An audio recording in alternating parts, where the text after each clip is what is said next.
अस्सलाम वालेकुम dear students, I am Waris Azad and you are watching WS studio.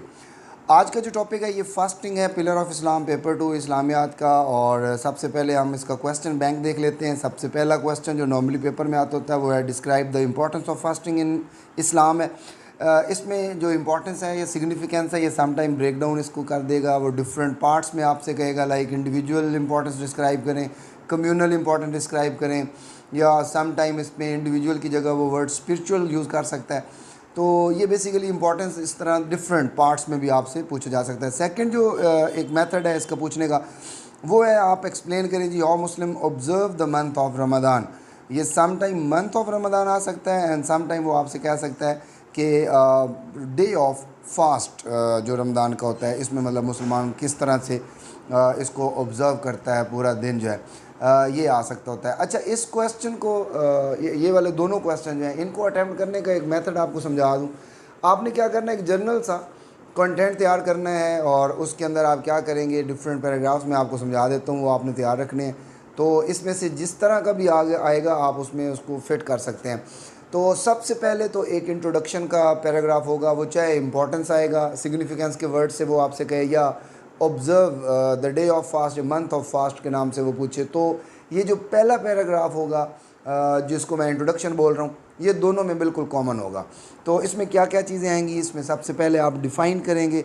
जो भी याद रखिएगा पिलर ऑफ इस्लाम टॉपिक आता होता है तो उसको सबसे पहले दो तरह से आपने डिफ़ाइन करना होता है। आपने सबसे पहला काम उसमें ये करना है, उसकी लिटरल मीनिंग बतानी है एंड देन आप उसको इस्लामिक टर्मिनोलॉजी में उसको एक्सप्लेन करेंगे। अच्छा, अब हम अगर फास्ट या फास्टिंग को डिस्क्राइब करें, इसकी लिटरल मीनिंग की तरफ जाएं तो इसका मतलब होता है एब्सटेन फ्रॉम ईटेबल या ड्रिंकिंग या कुछ ऐसी चीज़ें, इवन जो ऐसी इमोरल एक्टिविटीज़ हैं इनसे अपने आप को रोक लेना, ये लिटरल मीनिंग होता है। इसको आम लफ्ज़ों में हम एब्सटेन कहते हैं।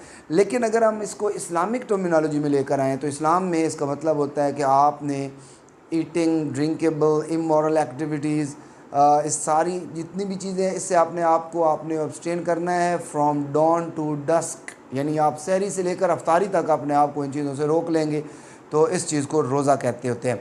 अच्छा, इसके बाद आपने इसके ऑर्डर्स बताने हैं कि कब ऑब्लिगेटरी हुआ। तो ये सेकंड ईयर ऑफ हिजरा के अंदर it was obligatory on Muslim, even though कि कुरान में जैसे मेंशन है कि ये सिर्फ आपके ऊपर इसको प्रिस्क्राइब नहीं किया गया, फ़र्ज़ नहीं किया गया, it was obligatory on the previous nation. जैसे सूरह बकरा जो है इसमें वर्स में बहुत क्लियर आपके सामने ये वर्स है, इसको एक्सप्लेन भी किया जा रहा है। ये तो मस्ट है, आपने ये लाजमी इसको याद करना है। जैसे कि ये लिखा हुआ है कि fasting has been prescribed to you as it was prescribed to those before you so that you may learn self restraint.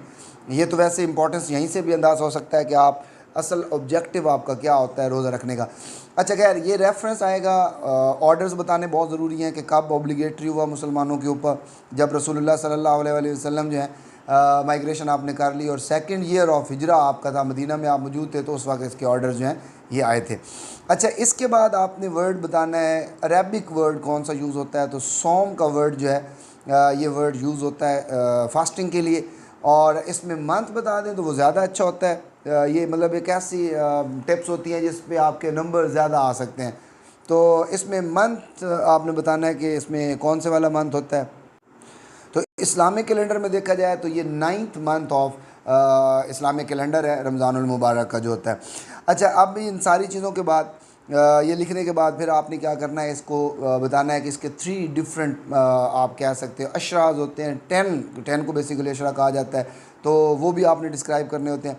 अच्छा, ये सारा कुछ इंट्रोडक्शन में आप लिखेंगे विद रेफरेंस। ये जब सारी चीज़ें आ जाएंगी देन इसके बाद हम आ जाते हैं, अभी हम जो क्वेश्चन कर रहे हैं ये ओवरऑल इम्पोर्टेंस के ऊपर हम कर रहे हैं। फिर मैं इसको स्टेप बाय स्टेप आपको गाइड करूंगा कि अगर फास्ट का ऊपर आ जाते यानी इसकी ऑब्जर्वेंस के ऊपर आ जाए तो फिर आपने कैसे इसको थोड़ा सा डिफरेंट करना है। नॉर्मली अभी हम इंपॉर्टेंस की तरफ जा रहे हैं। अच्छा, इसमें चूँकि इंपॉर्टेंस पूछा गया था तो मैं इसमें इसको थोड़ा सा इसको पार्ट्स में डिवाइड कर लेते हैं। सबसे पहले हम इसमें पैराग्राफ नंबर 2 में जाएँ और उसमें हम डिस्कस करेंगे कि इसमें स्पिरिचुअल या इंडिविजुअल बेनिफिट्स रोज़े के जो है वो क्या हो सकते हैं।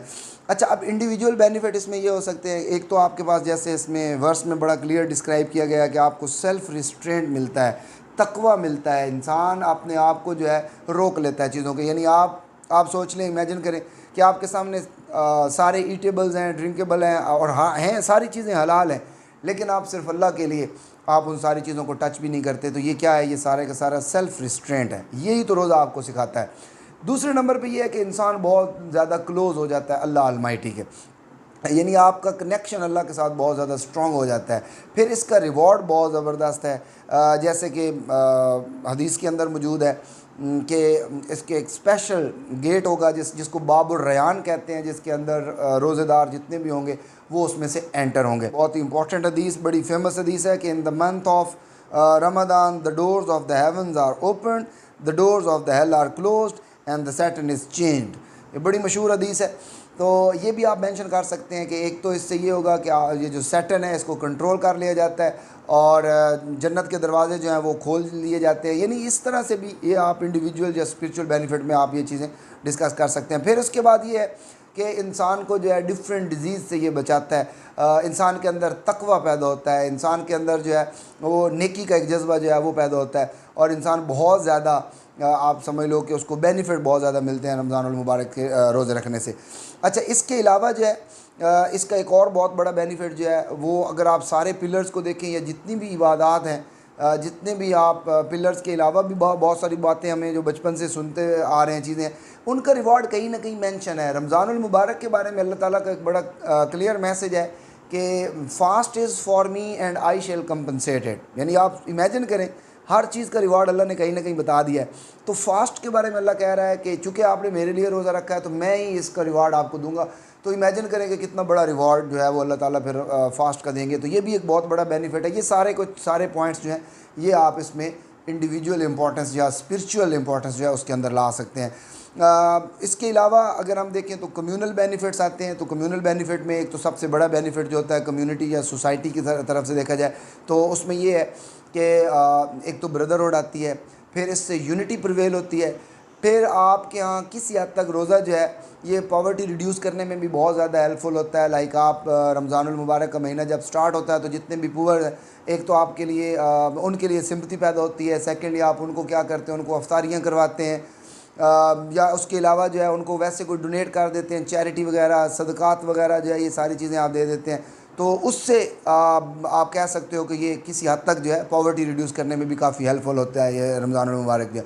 अच्छा, इसके अलावा एक और बहुत बड़ा कम्युनल बेनिफिट इसका जो है वो ये है कि क्राइम रेट रिड्यूस हो जाता है, क्योंकि रमज़ानुल मुबारक में वैसे तो नॉर्मली मुसलमानों की लाइफ के अंदर जितनी भी इमोरल अनएथिकल एक्टिविटीज़ हैं उससे इंसान अपने आप को रोकना चाहिए, लेकिन रमज़ानुल मुबारक में स्पेसिफिकली अगर आप कोई ऐसा काम करेंगे तो आपका रोज़ा वॉइड हो जाता है। तो रमज़ान में जब आप इन सारे कामों से, बुरे कामों से रुक जाते हैं तो उससे सोसाइटी के अंदर एक पीस मेंटेन होता है और उससे ये है कि आपका क्राइम रेट जो है वो रिड्यूस होता है। तो ये भी बेनिफिट जो है ये आप कम्युनल बेनिफिट में इसके अंदर आप ला सकते हैं।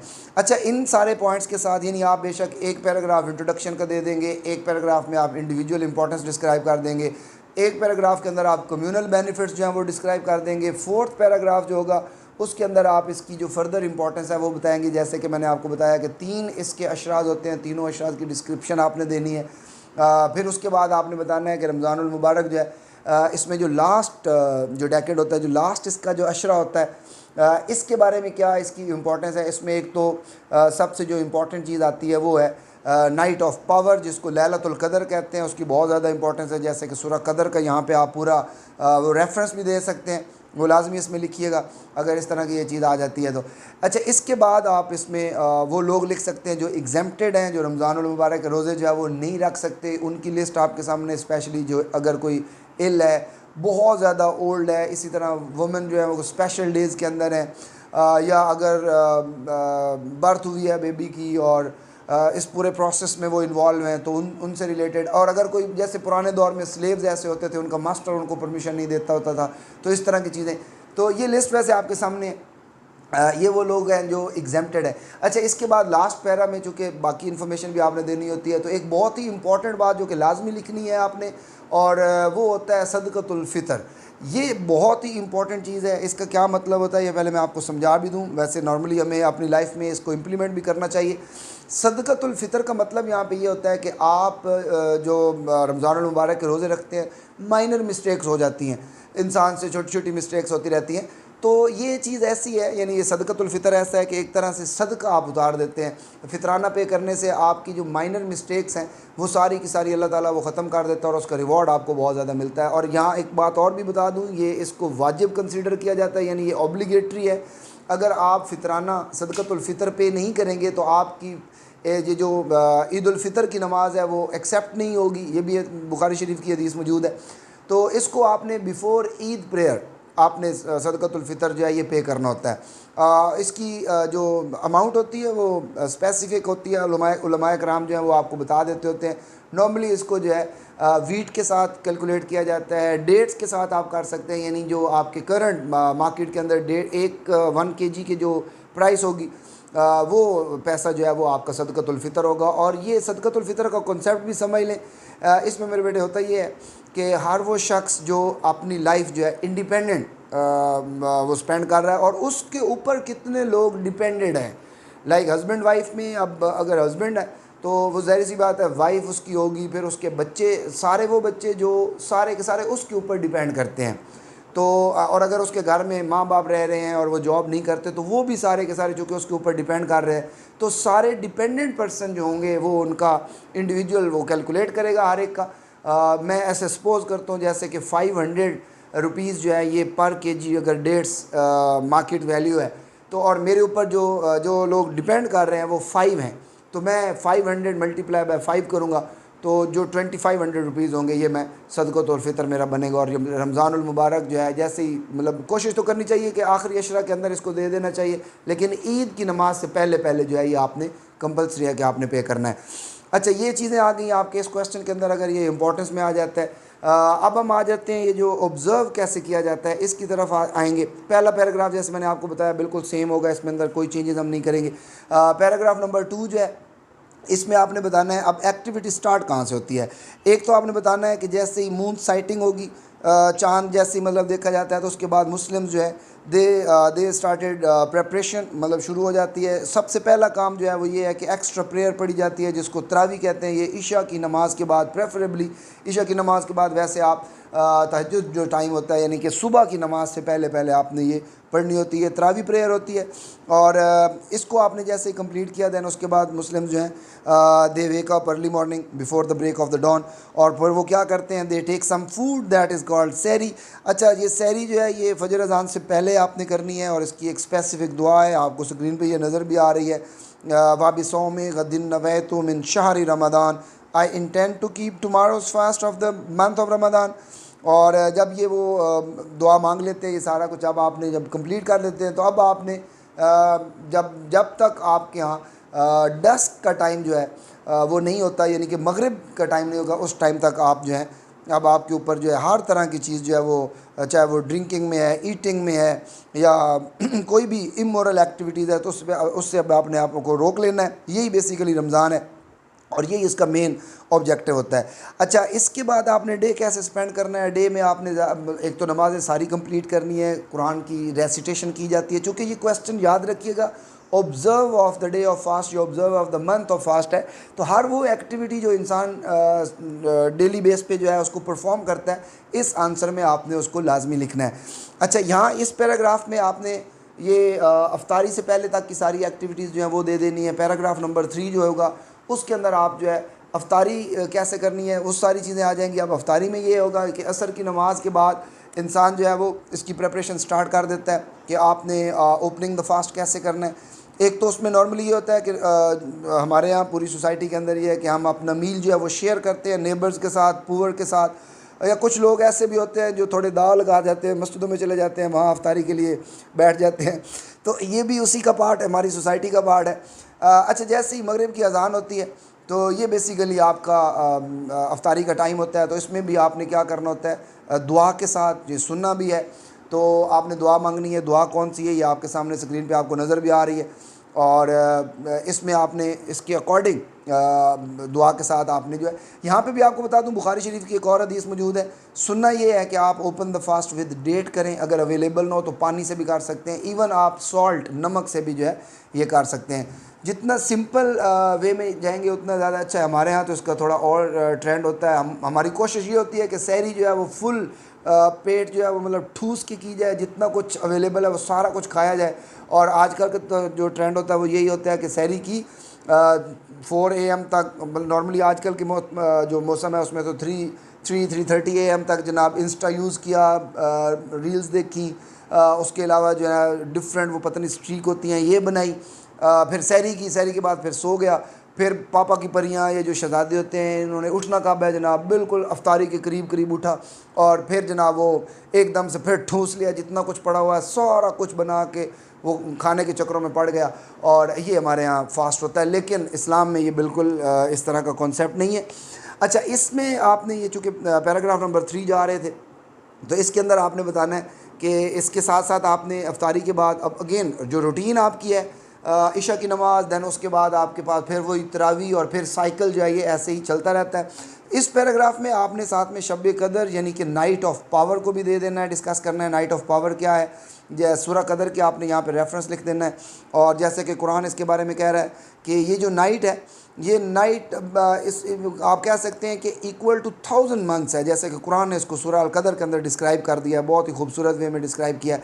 ये सारी बातें आप लिख सकती हैं। ये बेसिकली क्या है, ये लास्ट 5 ऑड नाइट्स होती हैं, 21, 20, 23rd हो सकता है, 25, 27, 29th, ये जो नाइट्स होती हैं ये बेसिकली शब कदर की नाइट्स होती है और इनको शब कदर को सर्च करना चाहिए। इसमें इसके अंदर आप एक और पैराग्राफ ऐड करेंगे और उस पैराग्राफ के अंदर आपने जो एक्स्ट्रा इन्फॉर्मेशन होती है इससे रिलेटेड वो डिस्क्राइब करनी है कि इनकी सर्च करने के लिए लोग नॉर्मली क्या करते हैं, वो एतिकाफ़ में बैठते हैं। इसको सेक्लूजन कहा जाता है। मस्जिद के अंदर जब आप अपने आप को जो है एतिकाफ़ में लेकर आते हैं, तो मुस्लिम जो है दे यूज़ टू सेक्लूड देमसेल्फ इन मस्जिद, और वहाँ पे भी वो इसी तरह से सेक्लूजन पीरियड के अंदर उनका मेन जो पर्पज़ होता है वो यही होता है कि वो शब कदर की जो है वो सर्च करते होते हैं। और ये 21st जो नाइट होती है उससे ये स्टार्ट किया जाता है। अच्छा, उसके बाद जैसे मैंने बताया कि नाइट ऑफ पावर जो है ये भी लाजमी डिस्क्राइब करना है। फिर वो लोग जो एग्जेम्प्टेड हैं उनको डिस्क्राइब करना है, जैसे पहले पैराग्राफ के अंदर हमने पहले भी डिस्कस किया, उनके बारे में इधर भी आप मेंशन कर सकते हैं। अच्छा, फिर अगर आपसे रोज़ा जो है इंटेंशनली या अनइंटेंशनली आपने इसको जो है तोड़ दिया या कोई आपके लिए प्रॉब्लम बन गई है रोज़े में, तो फिर उसकी क़ज़ा क्या होती है, इसको भी आपने डिस्क्राइब करना है। एक तो मैं पहले बता दूं कि क़ज़ा या कफ़ारा जो होता है रोज़े का, अगर तो आपने इंटेंशनली यानी कि जानबूझकर आपने जो है रोज़ा तोड़ दिया है, तो फिर उसका कफ़ारा जो है या उसकी क़ज़ा जो है वो ये है कि आपने कंटिन्यूसली 60 जो रोज़े हैं वो रखने हैं विदाउट एनी ब्रेक। अगर आपने बीच में ब्रेक ली है, और मेल के लिए मैं बता रहा हूँ, अगर आपने बीच में ब्रेक लिया है तो फिर आप बिल्कुल स्टार्ट से जो है वो शुरू करेंगे, क्योंकि ये याद रखिएगा ये कोई आपके लिए कोई कंफर्टेबल जोन में आप नहीं है, ये पनिशमेंट है जो आपको मिल रही है, तो उस पर आपने फिर उसी वे में जाना है। अच्छा, एक तो ये पहला प्रोसेस हो गया। दूसरे नंबर पे अगर आप मतलब अफोर्ड नहीं कर सकते हैं, आपकी जो फ़िज़ीक इस तरह से नहीं है, तो फिर आपने क्या करना है कि 60 जो पुअर होंगे आप उनको 2 टाइम का यानी सहरी और अफ्तारी ये 60 लोगों को आप मील देंगे। और अगर फीमेल होगी तो फीमेल के लिए ये होगा कि उसमें सम टाइम मतलब वो ज़ाहिर सी बात है 60 डेज़ कंसेक्टिवली उसके लिए पॉसिबल नहीं है, तो वो जो बीच में स्पेसिफिक डेज़ होंगे वो उसके ब्रेक कंसिडर होगी, दैन उसके बाद दोबारा वो रखेगी। अच्छा, अब वो लोग जो बीमार रहते हैं या जिनके लिए ऐसा है कि जैसे कि सूरह बकरा के अंदर बड़ा क्लियर मेंशन है कि अगर आप स्पेसिफिक डेज़ के अंदर रोज़ा नहीं रख पाते हैं तो दैन आप उसको रिटर्न करेंगे, जितने रोज़े आपसे स्किप हुए हैं वो रोज़े आपने दोबारा आपने रिटर्न करने होते हैं, ये चीज़ आ जाएगी। यहाँ एक चीज़ और भी आपको मैं बता दूँ कि अगर आपसे अनइंटेंशनली रोज़ा जो है वो टूट जाता है, तो ये चूँकि कोई चीज़ आपने गलती से खा ली या कुछ पी लिया, कुछ ऐसा कुछ हो गया, तो इसका उस तरह से कोई कफ़ारा नहीं है जैसे कि 60 कंसेक्टिव वाला है, ऐसा कोई कफ़ारा उसका नहीं होता। तो वो चूँकि अनइंटेंशनली हुआ है लिहाजा उसकी एग्जेम्पशन आपको मिल जाती है। अच्छा, कुछ लोग ऐसे हैं जो मेडिकल के पर्सपेक्टिव से देखा जाए यानी उनके लिए पॉसिबल नहीं है कि वो रोज़ा रख लें, तो रोज़े का हदिया जो है वो दे सकते हैं। रोज़े का हदिया यही है, यानी वो अपने बिहाफ पे किसी और को जो है वो रोज़े रखवा दें, उनको कोई राशन लेकर दे दें, कोई उसको उससे रिलेटेड मटेरियल जो है वो सहरी और अफ्तारी का जो अरेंज करके दे दें, तो उस पर डबल आपको मिलेगा, यानी आपको भी उसका रिवॉर्ड मिल रहा है और जो रोज़ा रख रहा है उसको भी उसका रिवॉर्ड मिल रहा है। तो ये एक तरह का आप कह सकते हो कि कंपनसेशन जो है रमज़ानुल मुबारक में रोज़ेदार के लिए दूसरे पर्सपेक्टिव से हो सकती है। और इसका एंड आपने फिर अगेन उसी तरह से करना है कि सदक़तुल फ़ितर लाजमी बताना है कि आप ये पे करते हैं, अदरवाइज़ आपकी जो है वो एक्सेप्ट ही नहीं होती। जैसे कि बुखारी शरीफ के अंदर बहुत एक खूबसूरत हदीस है, रसूलुल्लाह सल्लल्लाहु अलैहि वसल्लम से कि the fast of the believer are not accepted until he gives सदक़तुल फ़ितर। आपके सामने हदीस मौजूद है, ये लाजमी आपने कोट भी करनी है।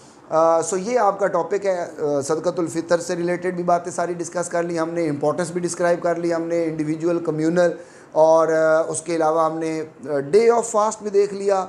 उसके बाद हम अगर देखा जाए तो मंथ ऑफ फास्ट जो है उसको भी डिस्क्राइब कर लिया है, और कुछ एक्स्ट्रा चीज़ें भी हमने इसमें से डिस्कस की हैं, यानी कि जो एग्जेम्प्टेड हैं उनको भी देख लिया हमने। फिर इसके पास इसका जो क़ज़ा है वो क्या होती है, यानी कि इसका कफ़ारा वगैरह जो है वो क्या है, इंटेंशनली या अनइंटेंशनली अगर आपने रोज़ा तोड़ा है तो उसके ऊपर आपको कौन से एक्ट जो है ये परफॉर्म करने होंगे। तो ये आपका थर्ड इम्पॉर्टेंट पिलर ऑफ इस्लाम जो है ये टॉपिक कवर हो गया। इंशाल्लाह नेक्स्ट वीडियो जो है वो आ रही है, उसके ऊपर हम ज़कात जो है उसको डिस्कस करेंगे। चैनल को ज़रूर सब्सक्राइब करें। इजाज़त दीजिए जी, अल्लाह हाफ़िज़।